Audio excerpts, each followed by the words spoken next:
अस्सलामुअलैकुम नाज़रीन, मैं मोहम्मद असलम हुसैन सियासत की ख़बरों में आप सबका इस्तकबाल करता हूँ। आज 12 मई 2026 है। इस्लामिक तारीख़ के हिसाब से आज 24 ज़िलक़द 1447 हिजरी है। पेश है आज की कुछ अहम खबरें। CBI की एक टीम मोहाली में पंजाब विजिलेंस ब्यूरो के दफ्तर पर छापा मारा है और इसके डायरेक्टर SS चौहान के राइडर को 25 लाख रुपए की रिश्वत के इल्ज़ाम में हिरासत में ले लिया। छापा पीर की रात 1:30 अमल में लाया गया। आज मंगल की सुबह तक भी जारी है और विजिलेंस दफ्तर को सील कर दिया गया है। ज़राए ने बताया कि CBI ने सबसे पहले चंडीगढ़ के एक 5 स्टार होटल पर छापा मारा, जहां inspector OP Rana vigilance chief के राइडर और मिडिलमैन रघु गोयल को एक शिकायत कुंडा के साथ मुआहदा कर रहे थे। 13 लाख रुपए की रिश्वत पकड़ी गई। उन्होंने बताया कि मुख्तसर मलाउस के रिहायशी गोयल को गिरफ्तार कर लिया गया, जबकि राणा फरार होने में कामयाब हो गया। अकाली लीडर और साबिक़ काबीनी वजीर बिक्रम सिंह मुझेठिया ने सोशल मीडिया प्लेटफॉर्म X पर दावा किया कि मरकज़ी एजेंसी ने 20 लाख रुपए की रिश्वत सतानी के स्कैंडल में एक चौकसी एहलकार से 13 लाख रुपए बरामद किए। तमिलनाडु के नौ मुंतखब वज़ीर आला विजय ने अवामी फलाह व बहबूद के मफाद में रियासत में इबादतगाहों, तालीमी इदारों और बस स्टेशनों के 500 मीटर के दायरे में वाक़ 717 शराब के खुर्द दुकानों को 2 हफ्तों के अंदर बंद करने का हुक्म जारी कर दिया। CM का ओहदा संभालने के बाद विजय ने टैस्मैक शराब की दुकानों के सर्वे का हुक्म दिया ताकि इबादतगाहों, तालीमी इदारों और बस स्टैंड के करीब काम करने वालों की शिनाख्त की जा सके।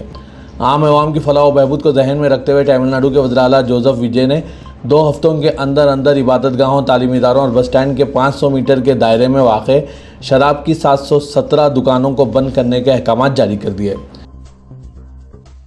वज़ीर-ए-आज़म नरेंद्र मोदी ने आज मंगल को मगरबी बंगाल में आयुष्मान भारत प्रधानमंत्री जन आरोग्य योजना के निफाज पर खुशी का इजहार करते हुए कहा कि रियासत के लोगों को अब दुनिया की सबसे बड़ी सेहत की देखभाल की स्कीम तक रसाई हासिल होगी, जो मियार और सस्ती तिब्बी इलाज की ज़मानत देती है। वज़ीर-ए-आज़म नरेंद्र मोदी ने सोशल मीडिया प्लेटफॉर्म X पर आज मंगल की सुबह लिखा, मगरबी बंगाल के मेरी बहनों और भाइयों की फलाह व बहबूद सबसे ज़्यादा है। मुझे बहुत खुशी है कि रियासत के लोगों को आयुष्मान भारत तक रसाई हासिल होगी, जो दुनिया की सबसे बड़ी सेहत की देखभाल की स्कीम है, जो आला मियार और सस्ती सेहत की देखभाल की यकीनी बनाती है। आज मंगल को नर्सों के आलमी दिन के मौके पर मरकजी वज़ीर दाखिला अमित शाह ने नर्सों को सलाम पेश किया, जो मुसीबत के लिए उम्मीद के सुतून के तौर पर खड़ी रहती हैं। उन्होंने ये भी कहा कि कौम को इनकी खिदमत पर फ़ख्र है। मरकजी वज़ीर दाखिला अमित शाह ने सोशल मीडिया प्लेटफॉर्म X पर आज मंगल की सुबह लिखा, नर्सों के आलमी दिन के मौके पर मैं हर इस नर्स को सलाम करता हूं जो मसाइब के लिए उम्मीद के सुतून के तौर पर खड़ी है। इनकी बेलौस खिदमत और गैर मुतज़लज़िल लगन ही सेहतमंद भारत की असल बुनियाद है। कौम को आप पर फ़ख्र है। नर्सों का आलमी दिन हर साल दुनिया भर में अस्पतालों, क्लिनिकों, इमरजेंसी डिपार्टमेंट्स और कम्युनिटी हेल्थ केयर सिस्टम में नर्सों के अहम किरदार को इज़्ज़त देने के लिए मनाया जाता है। इनकी जिम्मेदारियाँ अक्सर मरीज़ के इलाज से आगे बढ़ जाती है। नर्सें जज्बाती मदद फराहम करती है, तिब्बी हम आहंगी का इंतज़ाम करती है, दस्तावेज़ात को संभालती है, मरीज़ के हालात की निगरानी करती है और हंगामी हालात का जवाब देती है। अक्सर ये सब एक ही शिफ्ट में होती हैं। CBI मगरबी बंगाल के वज़ीर आला सुवेंदु अधिकारी के माउन चंद्रनाथ रथ के कत्ल की तहकीकात अपने हाथ में ले ली है। बंगाल पुलिस ने पहले CBI तहकीकात की सिफारिश की थी। CBI आज मंगल से मगरबी बंगाल पुलिस से तहकीकात अपने हाथ में ले ली। चंद्रनाथ कत्ल केस में अब तक कई लोगों को गिरफ्तार किया जा चुका है। मगरबी बंगाल के वज़ीर आला सुवेंदु अधिकारी के PA को हाल ही में सरेआम कत्ल किया गया था। उत्तर प्रदेश में वज़ीर आला सुवेंदु अधिकारी के माउन चंद्रनाथ रथ के कत्ल के सिलसिले में 3 लोगों को गिरफ्तार किया गया है। मलेशिया के वज़ीर-ए-आज़म अनवर इब्राहिम ने अदाकार से सियासतदान बने C जोसेफ विजय को तमिलनाडु के वज़ीर आला के ओहदे का हलफ लेने के बाद पुरतपाक मुबारकबाद पेश की, जिसने जनूबी हिंदुस्तान की रियासत में एक ड्रामाई सियासी तब्दीली की निशानदेही की। सोशल मीडिया प्लेटफॉर्म X पर एक पोस्ट में अनवर इब्राहिम ने लिखा, वो मेरे दोस्त विजय को तमिलनाडु का वज़ीर आला मुंतखब होने पर दिल की गहराइयों से मुबारकबाद पेश करता हूँ। अदाकार से सिनेमा विरासत का हल्का फुल्का हवाला शामिल करते हुए कई सालों से इनके चाहने वाले मदाहों ने इन्हें 3 घंटों के अंदर करप्ट सियासतदानों और तरह तरह के विलन को शिकस्त देते हुए देखा। तमिलनाडु के लोगों ने अब विजय को स्क्रीन पर किए गए किसी भी किरदार से कहीं ज़्यादा जिम्मेदारी सौंपी है। तमिल अवाम का दिल जीतकर वज़ारत आला का मनसब तक पहुंचने वाले C जोसेफ विजय रियासत में सियासी रक़ाबत और तलख़ी की रिवायत को ख़त्म करते हुए अपने पेशरो वज़ीर आला MK स्टैलिन से मिलने अलवारपेट में इनकी रिहाइशगाह पर पहुंच गए। स्टैलिन और इनके बेटे उदयनिधि स्टैलिन ने विजय को गले लगाकर खैर मुक़द्दम किया और अपने साथ घर के अंदर ले गए, जहाँ काफ़ी देर तक खुशगवार माहौल में बातचीत होती रही। उन्होंने एक दूसरे को शाल पहनाकर इज़्ज़त अफजाई भी की। तमिलनाडु एक ऐसी रियासत है जहां कई दिहाइयों से सियासी लीडरों के दरमियान सख्त रक़ाबत और बाइकॉट की रिवायत रही है। इस रिवायत को इससे कबल MK स्टैलिन ने 2016 में तोड़ा था, जब वो जयललिता की हलफबर्दारी की तकरीब में शरीक हुए थे। रियासत उत्तर प्रदेश के जिला संभल में एक चौंका देने वाला मामला सामने आया है, जहां जालिब सराय में पीएम श्री सरकारी स्कूल में अल्लामा इकबाल की नज्म लब पे आती है दुआ पढ़ाने पर 3 असातिज़ा को मुअत्तल कर दिया गया। इनके खिलाफ तलबा में मजहबी सरगर्मियों के फ़रोग़ का इल्ज़ाम आयद करते हुए पुलिस में शिकायत करके FIR भी दर्ज करा दी गई। इल्ज़ाम है कि हेडमास्टर इंजार अहमद और असिस्टेंट टीचर मोहम्मद गुल एजाज ने हिंदू तालिबात को हिजाब और तलबा को इस्लामी टोपी पहनकर स्कूल आने की तरगीब दी, जबकि कारगुजार हेडमास्टर बालिश कुमार को इन सरगर्मियों से आला हुकाम को आगाह ना करने, खुफिया रखने और लापरवाही बरतने के इल्ज़ाम में मुअत्तल किया गया। इंजार अहमद और मोहम्मद गुल एजाज पर यह भी इल्ज़ाम है कि उन्होंने बच्चों को सरकारी स्कूल में मंजूर शुदा दुआ से पहले लब पे आती है दुआ बन के तमन्ना मेरी गाने पर भी मजबूर किया। ये कार्रवाई इंटरनेट पर वायरल होने वाले एक वीडियो की बुनियाद पर की गई है। बंगाल में SIR में इलेक्शन कमीशन के खुसूसी मुशीर के तौर पर काम करने वाले सुब्रता गुप्ता को वज़ीर आला का मुशीर मुकर्रर करने के बाद बंगाल के चीफ इलेक्टोरल ऑफिसर को वज़ीर आला का चीफ सेक्रेटरी मुकर्रर कर दिया गया। 1990 कैडर के IAS अफसर मनोज अग्रवाल ने CEO के तौर पर इलेक्शन और SIR की क़यादत की है, जो तनकीदों की ज़द पर है। TMC इन पर मुसलसिल जानिबदारी का इल्ज़ाम आयद करती रही, इसलिए इनकी तकर्री को इनाम करार देते हुए तनकीदों का कवी इम्कान है। रियासत कर्नाटक में बढ़तर इख्तिदार कांग्रेस हुकूमत के तय मुस्लिम तबके में बढ़ती हुई बेचैनी और नाराज़गी अब खुलकर सामने आने लगी है। इसी पस मंज़र में 16 मई को बेंगलुरु में एक अज़ीमुश्शान कर्नाटक मुस्लिम कन्वेंशन मुनक़िद किया जा रहा है, जिसमें रियासत भर की मुस्लिम तंजीमें, जमातें, उलमा इकराम, मिली इदारे, फेडरेशन, दानिशवरान, वकला और समाजी शख्सियात शिरकत करेंगे। इस कन्वेंशन को रियासत की मुस्लिम बरादरी की जानिब से कांग्रेस हुकूमत के लिए एक अहम और वाज़ेह पैगाम के तौर पर देखा जा रहा है। इत्तलात के मुताबिक कन्वेंशन में कांग्रेस हुकूमत ने क्या कहा, क्या किया और आगे क्या के उन्वान से एक तफसीली रिपोर्ट जारी की जाएगी, जिसमें हुकूमत की गुज़िश्ता 3 सालों की कारकर्दगी का बारीक बीनी से जायज़ा लिया गया है। इस रिपोर्ट में ख़ास तौर पर मुसलमानों से किए गए इंतखाबी वादों, इन पर अमल दरामद की सूरत हाल और मुबैना इम्तियाजी रवैये को मौजू बनाया गया है। ज़राए के मुताबिक रिपोर्ट में कांग्रेस पार्टी की जानिब से मुसलमानों से किए गए 10 बड़े वादों का जिक्र किया गया। इनमें हिजाब पर आयत पाबंदी ख़त्म करने, गौकशी मुखालिफ कानून की मनसूखी, मुस्लिम रिजर्वेशन की बहाली, नफरत अंगेज़ तकारीर और मुस्लिम मुखालिफ जराइम के खिलाफ मौसर कार्रवाई, बजट में हिस्सेदारी, सियासी नुमाइंदगी, वक्फ जायदादों के तहफ़्फ़ुज़, तब्दीली, मजहब मुखालिफ कानून की वापसी, तालीमी वज़ाइफ और ग्रांट जैसे अहम मामला शामिल हैं। रिपोर्ट में यह सवाल भी उठाया गया है कि जब कांग्रेस ने इक़्तिदार हासिल करने से कबल मुसलमानों से मुतअद्दिद वादे किए गए थे, तो 3 साल गुजरने के बावजूद इनमें से कई वादे क्यों तामील नहीं हो पाए हैं। मुस्लिम हलकों में ख़ास तौर पर इस बात पर शदीद नाराज़गी पाई जा रही है कि हिजाब पाबंदी अब तक बरकरार है और गौकशी मुखालिफ कानून को भी मनसूख नहीं किया गया। मगरबी बंगाल में वोटर लिस्ट की खुसूसी नजरसानी यानी स्पेशल इंटेंसिव रिवीजन SIR का मामला एक बार फिर सुप्रीम कोर्ट में गरमा गया, जहां तृणमूल कांग्रेस ने दावा किया कि वोटर फहरिस्त से नाम हज़फ किए जाने का बराह रास्त असर असम्बली इंतखाबात के नताइज पर पड़ा। पार्टी के मुताबिक रियासत की कम अज़ कम 31 असम्बली नशिस्तों पर कामयाबी का फ़र्क उन वोटरों की तादाद से भी कम था जिनके नाम फहरिस्त से खारिज किए गए। सुप्रीम कोर्ट में चीफ जस्टिस सूर्यकांत और जस्टिस जोई मालिया बागची की बेंच के सामने समाअत के दौरान तृणमूल कांग्रेस की जानिब से सीनियर रहनुमा कल्याण बनर्जी ने मौक़िफ़ इख्तियार किया कि SIR के दौरान लाखों वोटरों के नाम हज़फ किए गए, जिससे कई हलकों के इंतखाबी नताइज मुतासिर हुए। मारूफ मुफक्किर व दानिश्वर पद्मश्री प्रोफेसर अख्तरुल वासी ने मुल्क में बढ़ते हुए फ़िरका परस्ताना अज़ाइम पर अपनी गहरी तशवीश का इजहार किया। उन्होंने कहा कि आसाम बंगाल में जिस तरह इलेक्शन में एक मखसूस तबके को फतेह हासिल हुई है और इसके बाद इसके नामजद वज़राए आला ने जिस तरह के बयानात दिए हैं, वो हमारे दस्तूर और हिंदुस्तानी मिजाज के बिल्कुल ख़िलाफ़ हैं। मगरबी बंगाल के वज़ीर आला का यह बयान कि वो सिर्फ हिंदुओं का ही काम करेंगे, मुसलमानों का नहीं।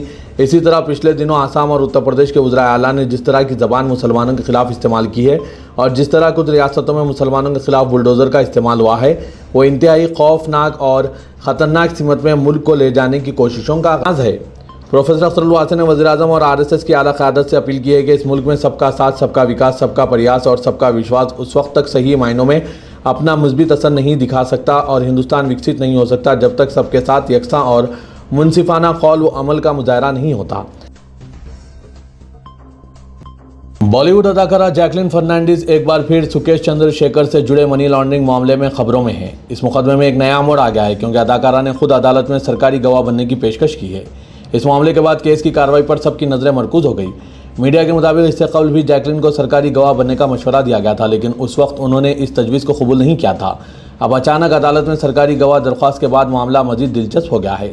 दूसरी जानिब ईडी ने जैकलिन की दरख्वास्त की मुखालिफत की। ईडी का कहना है कि जांच में अदाकारा ने मुकम्मल ताउन नहीं किया और कई मौक़ों पर ज़रूरी मालूमात फराहम करने से गुरेज किया। तेलंगाना के वज़ीर आला रेवंत रेड्डी ने कहा कि वज़ीर आज़म नरेंद्र मोदी ने रियासत की तरक्की के लिए मिलकर काम करने की जो पेशकश की है वो खैर मुकद्दम करते हैं। मीडिया के नुमाइंदों से गैर रस्मी बातचीत करते हुए वज़ीर आला ने कहा कि वज़ीर आज़म ने मुख्तलिफ तरक्याती कामों के आगाज़ के मौके पर खिताब करते हुए कहा था कि तेलंगाना की तरक्की के लिए आप मुझसे जुड़ जाएं। रेवंत रेड्डी ने कहा कि वज़ीर आज़म के इस बयान में कोई सियासत नहीं है, इस बयान को सियासत से बालातर होकर देखा जाना चाहिए। वज़ीर आज़म ने वाज़ेह कर दिया कि रियासतों की तरक्की के बगैर मुल्क की तरक्की का तस्वुर नहीं किया जा सकता। चीफ मिनिस्टर ने कहा कि तरक्की व फलाह बहबूद के मामले में मरकज़ के साथ मिलकर काम करने में कोई एतराज़ नहीं है। चीफ इलेक्टोरल ऑफिसर तेलंगाना सी सुदर्शन रेड्डी ने तेलंगाना में फहरिस्त राय दहिंदगान पर खुसूसी नजरसानी मुहिम SIR के बारे में डिस्ट्रिक्ट इलेक्टोरल ऑफिसर्स और रिटर्निंग ऑफिसर्स के साथ वीडियो कॉन्फ्रेंस का एहतमाम किया। उन्होंने जिला कलेक्टर्स को हिदायत दी कि मैपिंग का काम तेज़ी से मुकम्मल किया जाए और जारिया माह के अख्ताम तक कम से कम 90% मैपिंग हो जानी चाहिए। उन्होंने कहा कि इलेक्शन कमीशन ऑफ इंडिया जल्द ही SIR के शेड्यूल का ऐलान करेगा। चीफ इलेक्टोरल ऑफिसर ने कलेक्टर से ख्वाहिश की कि वो घरों और राय दहिंदों की मैपिंग के काम में रेसिडेंशियल एसोसिएशनों गेटेड कम्युनिटीज़ से ताउन हासिल करें। उन्होंने कहा कि तमाम सरकारी अहदेदारों को अपने मुतालिका बूथ लेवल ऑफिसर से रब्ता कायम करते हुए रज़ाकाराना तौर पर मैपिंग का काम मुकम्मल करना चाहिए।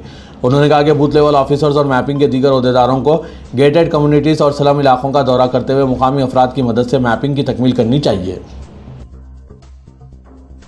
तेलंगाना के वज़ीर आला रेवंत रेड्डी ने मरकजी मुमलिकती वज़ीर दाखिला बंडी संजय के फर्जंद के खिलाफ कार्रवाई में ताख़ीर पर अपोजिशन और सिविल सोसाइटी के तनकीदों के दौरान डायरेक्टर जनरल पुलिस CV आनंद को हिदायत दी कि इस मामले की फौरी जांच की जाए। पेट बशराबाद पुलिस स्टेशन में बंडी भगीरथ के खिलाफ पॉक्सो मुकदमा दर्ज किया गया और पुलिस की जानिब से कार्रवाई तसाहिल की इत्तलात के दौरान चीफ मिनिस्टर ने फौरी तहकीकात शुरू करने की हिदायत दी। चीफ मिनिस्टर ने डायरेक्टर जनरल पुलिस से दरियाफ्त किया कि 8 मई को शिकायत दर्ज कराने के बावजूद आज तक कोई कार्रवाई क्यों नहीं की गई। डायरेक्टर जनरल पुलिस ने चीफ मिनिस्टर को बताया कि वज़ीर आज़म नरेंद्र मोदी के दौरे तेलंगाना के बंदोबस्त में पुलिस मसरूफ़ थी। उन्होंने मुकदमे की तफसीलात से चीफ मिनिस्टर को वाकिफ कराया।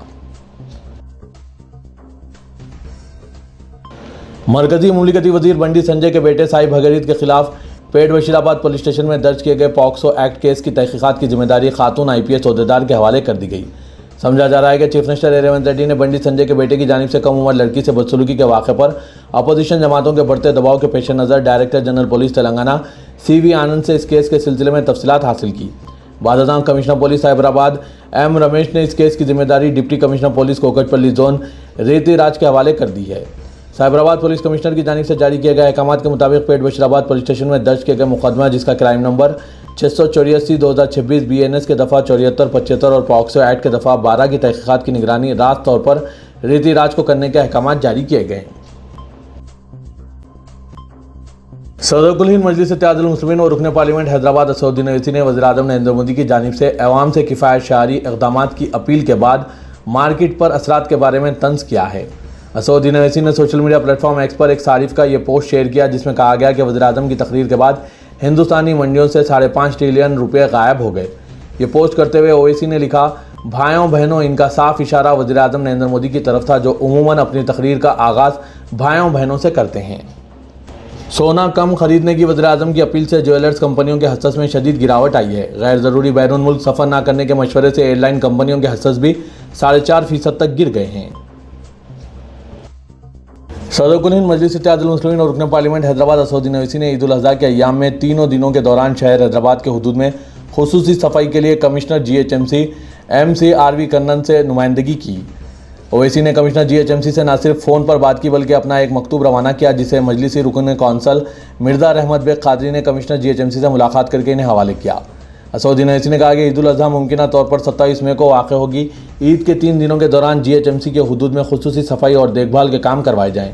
शहर की अहम शाहराहों पर और शहर के अंदरूनी हिस्सों में सड़कों पर और ख़ास तौर पर ईदगाहों और मसाजिद के आसपास में न सिर्फ खुसूसी सफाई करवाई जाए बल्कि मलबे की निकासी की जाए। इन कामों के लिए खुसूसी खानगी गाड़ियाँ भी मुकर्रर की जाए ताकि ख़ास तौर पर ईद उल अज़हा के 3 दिनों के दौरान जानवरों के ज़ुबाह के बाद जो बाक़ियात पड़े रहते हैं इनकी निकासी की जाए। तेलंगाना हुकूमत के मुशीर V हनुमंतराव ने बताया कि उन्होंने हैदराबाद में जलसे के दौरान कांग्रेस पार्टी के खिलाफ रिमार्क्स पर वज़ीर आज़म नरेंद्र मोदी के खिलाफ पुलिस में शिकायत दर्ज कराई है। गांधी भवन में मीडिया से बात करते हुए हनुमंतराव ने इल्ज़ाम लगाया कि मोदी ने कांग्रेस को मुस्लिम और मानवाज पार्टी करार देकर बदनीयत पर मबनी तबसरे किए। उन्होंने सवाल किया कि क्या मुसलमान हिंदुस्तानी मुआशरे का हिस्सा नहीं है। उन्होंने इस बात पर जोर दिया कि इस तबके ने मुल्क की आज़ादी की जद्दोजहद में नुमायाँ किरदार अदा किया। उन्होंने वज़ीर आज़म पर मुल्क को तकसीम करने की कोशिश का इल्ज़ाम लगाया और दावा किया कि मोदी RSS की हिदायत के मुताबिक काम कर रहे हैं। हनुमंत राव ने कहा कि चीफ मिनिस्टर तेलंगाना रेवंत रेड्डी पसमानदा तबकात के तय वज़ीर-ए-आज़म से ज़्यादा मुखलिस है। तालाबों के तहफ़्फ़ुज़ के लिए हैड्रा ने जदीद और सख्त निगरानी का निज़ाम कायम कर दिया। तालाबों में मिट्टी डालकर कब्जा करने की कोशिशों को रोकने के मकसद से मुख्तलिफ मकामात पर CCTV कैमरे नस्ब किए गए। इन कैमरों को हैड्रा दफ्तर के सर्वर से मुंसलिक किया गया है ताकि तालाबों के अतराफ हो रही हर सरगर्मी पर मुसलसिल नज़र रखी जा सके। हैड्रा कमिश्नर AV रंगानाथ ने CCTV निगरानी निज़ाम का आज इफ्तिताह अमल में लाया। हुकाम के मुताबिक पहले से लीक प्रोटेक्शन टीमें तालाबों की निगरानी कर रही थी, ताहम अब 900 कैमरों पर मुश्तमिल जदीद निगरानी निज़ाम के आगाज़ से निगरानी मज़ीद मौसर हो गई है। तेलंगाना के वज़ीर रेवंत रेड्डी ने गवर्नर तेलंगाना शिव प्रताप शुक्ला से मुलाकात की। पीर की शाम हुई मुलाकात के दौरान चीफ मिनिस्टर ने गवर्नर को बताया कि 12 जून को स्कूलों के दोबारा आगाज़ के मौके पर तलबा से तंबाकू, शराब और मंशियात के खिलाफ इज्तिमाई हलफ दिलाया जाएगा। स्कूलों के पहले ही दिन तलबा में तालीमी किट्स की तकसीम की जाएगी। चीफ मिनिस्टर ने हलफ बर्दारी और किट्स की तकसीम की तकरीब में शिरकत की गवर्नर को भी दावत दी। उन्होंने बताया कि तालीमी किट्स में यूनिफॉर्म, निसाबी किताबें, नोटबुक्स, स्कूल बैग, खेलों के मलबूसात और तलबा के लिए दीगर ज़रूरी सामान शामिल रहेगा।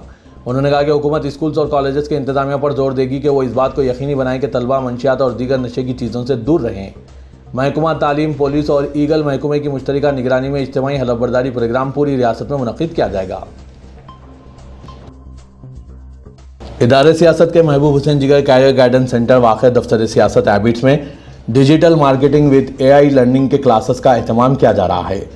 आज दुनिया भर में हर तरफ डिजिटल हो चुका है।